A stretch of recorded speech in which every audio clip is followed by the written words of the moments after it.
But let's start here with just Carson Wentz, and like I said, we'll do week one in just a little bit.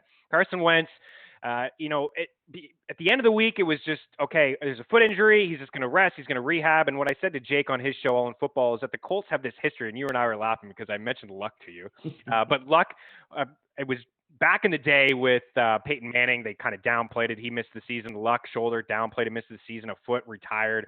And then here, Carson Wentz, I felt like they downplayed it a little bit. Now, as of today, Reich says he needs surgery. And as I mentioned, it could be anywhere from 5 to 12 weeks. If it is 5 weeks, that's best case scenario, and potentially ready for week one.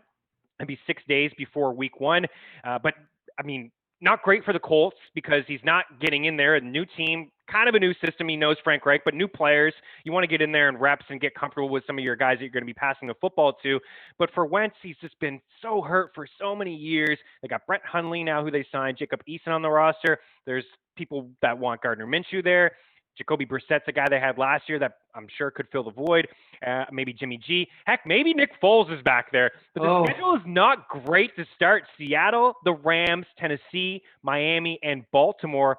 That's tough, man. This team could be done in the first few weeks if they don't have a capable quarterback under center. What do you make of the weapons, though, in the offense? You're a big Jonathan Taylor guy. I am, too. Have you moved them down at all? Are you going to move them down? I'm not moving him down because, honestly, I think that if anybody's talking about, like, we're worried about Nyheim Hines, we're worried about how this offense looks, he's going to catch passes, he's running routes. For me, this shows in Jonathan Taylor's volume. Like, this puts him, like, still – I can't move him down because I think they're going to feed him now, Meaney. Like, if we look back at Reich's history, when they had Jacoby Brissett and all the Luck news came out and what the team did, I think that we're going to see, for as long as Wentz is out, they're going to be a top 5 to maybe 10 rushing rate team. Like, in neutral scripts, this team is going to run the ball. That's what's going to happen. They're going to run the ball. They're going to lean on their offensive line and their defense, and I think they're going to play slow. So for me, I think this puts Jonathan Taylor. You can't, if you move him down, you can't move him down much. No. And how far you're going to get, like, he can't fall outside the top, like, 13, 15 running backs. No chance. Because I think that this puts his volume weekly. He's going to see 20 carries. Like, that's going to happen. And even if it's not efficient, it's still volume. Like, that's what we chase in fantasy, man. Yeah. Well, everyone seems to like Joe Mixon because he's going to get volume. Last year he got volume and he was averaging basically 24 touches per game. And there was 4 of the 5 games he didn't do anything. There's one game he had a great game against Jacksonville, but everybody likes him for the reason that you just said, volume and opportunity, and that's what we're going to get with Taylor here. Taylor or Ezekiel Elliott? Cool. Oh, man, I'm going Zeke with that. Yeah, me too. Taylor or Saquon Barkley? Oh, I'll barely lean Saquon with that one. Yeah, it would be easy Saquon if we had more positive camp talk right now. Austin Eckler or Jonathan Taylor?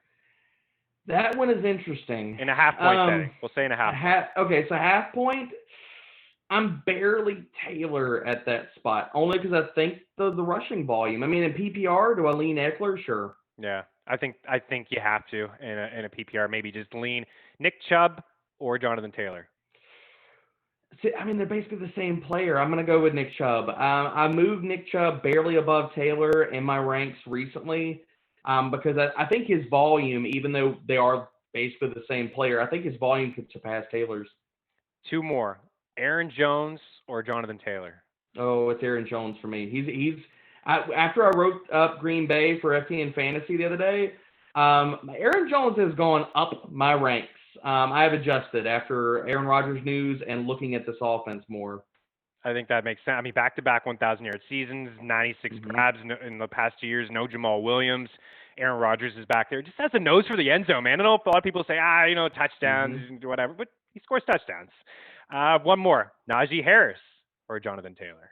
I have Jonathan. That is one that I wrestled with for a while because of the offensive line, different factors. I barely have Taylor above Najee, but it is really close. So I think that's the cutoff, right? That's right around RB10, RB11, just at the end. So instead of him being, I'm looking at NFFC drafts over the past month, ADP 6.26, RB6, Eckler, Barkley, Chubb, Jones, Harris behind him, min pick of 2, and then max of 11. So now he probably falls early second, discount. Mm-hmm. That's what I get from this.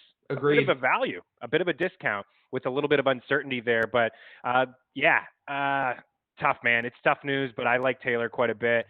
Okay, wide receivers. I know you were in on Parris Campbell. We had this discussion on your show when we talked about one of our dynasty startups. I have Pittman. I don't know if you had Campbell or not, but I think you were in on him. I think a lot of people were Mm-hmm. in on him or Pittman. I know Pittman is starting to gain some steam here in the fantasy community. Now Pittman, wide receiver 44 over the last month at NFFC. This is the range here of guys like Cooks 40, Curtis Samuel 41, Antonio Brown 42, Marquis Brown, so he's in the news, 43, Pittman 44, Mike Williams 45, Michael Gallup 46, Jarvis Landry 47, Jalen Waddle 48, Darnell Mooney 49, and then Devontae Parker 50. I feel like this is an easy just fade Pittman and grab almost any one of those other names that I mentioned. What does this do to your Pittman and maybe Parris Campbell shares? So I had them ranked really close together. They were in the wide receiver 40-ish range, like somewhere in the 40s, bouncing in there daily. Right now, I just updated my ranks over at FTN Fantasy, and I moved both of these wide receivers. They're still hugged up next to each other. I moved both of them into the 50s. Like I'm with you. I would push them below any of those wide receivers that we basically named right now. Marquis Brown with his hamstring injury is a name to monitor, and where you want to put him and how low you want to go, because hammies at this time of the year, they scare me, Meaney. But with all these wide receivers, I mean, like we just talked about the Colts, they're going to run. Yeah. Run. That doesn't mean good things for a wide receiver group that we feel like was already going to be, a rotation. None of these guys was going to walk into a 22% target share. So now if you're looking at, okay, well, the pieces of the pie were not big to begin with, and now somebody just took a big old bite out of the pie. Yeah. You're not gonna have a lot to eat there. Like, No. so, I mean, you gotta move them down. They're gonna be in the 50s, where you want to be on both of these guys. Parris over Pittman or vice versa, that's fine, but I can't rank them in the 40s right now. Not with Wentz missing 5 to 12 weeks. I mean, that's a wide range, man. Basically, you're talking he could miss maybe almost the entire fantasy season. Can't put them into that range. And if he does miss 12 weeks, well, the Eagles aren't getting their first-round pick because he's got to play 70% of the offensive snaps. And also, that would put him at week 7 against San Fran. By then, the season could be over. Like I said, Seattle, LA, on the road in Tennessee, on the road in Miami, on the road in Baltimore, a layup at week 6 at home against Houston before week 7 in San Fran against a tough team, and then the Titans again. So, yeah, we'll have some time to adjust here, but I think, you said it perfectly. It does mean run, and it's less opportunity for some of these pass catchers who are going to continue to fall down draft boards.